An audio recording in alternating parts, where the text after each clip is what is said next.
Limang pananaw na nagsasaad na ang globalisasyon ay nagsimula sa ika-20 na siglo.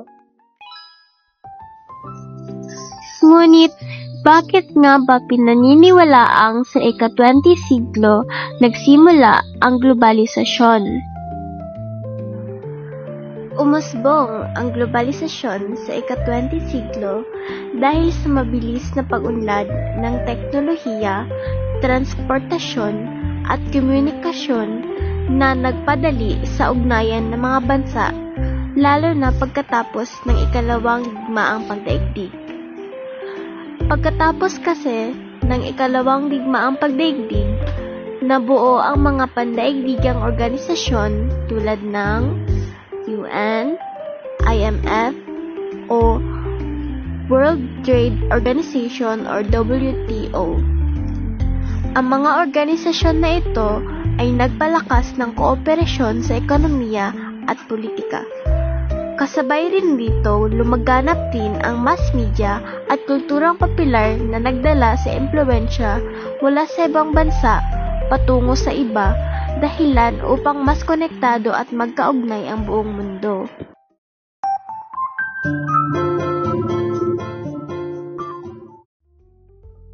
Number 1. Pag-usbong ng Estados Unidos bilang global power matapos ang ikalawang digmaang pandaigdig. Umunlad ang Estados Unidos bilang global power matapos ang ikalawang digmaang pandaigdig dahil hindi kaanong naapektuhan ang kanilang ekonomiya, kaya't sila ay naging sentro ng kalakalan at tagapagtustos ng tulong. Malaki rin ang papel nila sa pagtatag ng JTT na kalaunan ay naging WTO o World Trade Organization na nagpalakas sa kontrol nila sa pandaigdigang ekonomiya. Hindi lang yon, dahil sa Cold War naman ay ginamit ng US ang ideolohiya ng demokrasya laban sa mga komunismo ng mga bansa, kaya mas lalo pang lumawak ang kanilang impluwensya sa mundo.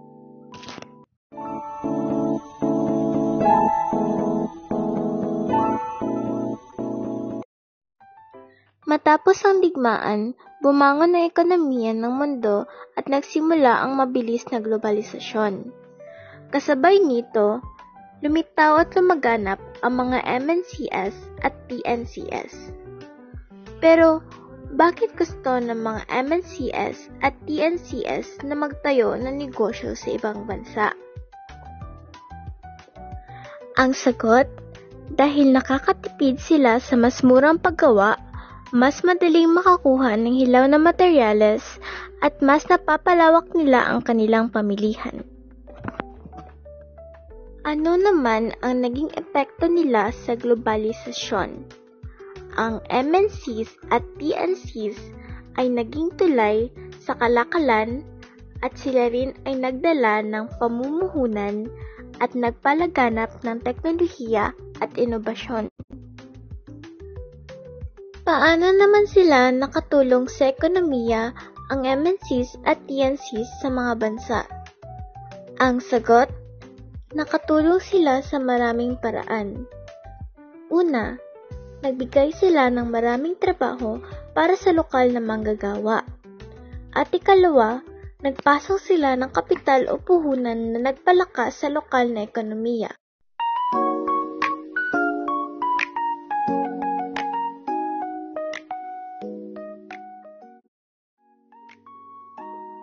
Matapos ang ikalawang digmaang pandaigdig, nahati ang mundo sa dalawang ideolohiya, kapitalismo ng Estados Unidos at komunismo ng Soviet Union. Ito ang nagpasimula ng Cold War. Noong 1991, bumagsak ang Soviet Union at natapos ang Cold War. Dahil dito, nanaig ang kapitalismo at demokrasya.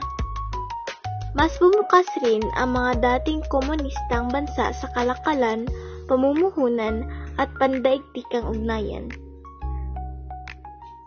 Sa kabuuan, ang pagbagsak ng Soviet Union ay nagbigay daan sa mas mabilis na ugnayan ng globalisasyon noong ika-20 siglo.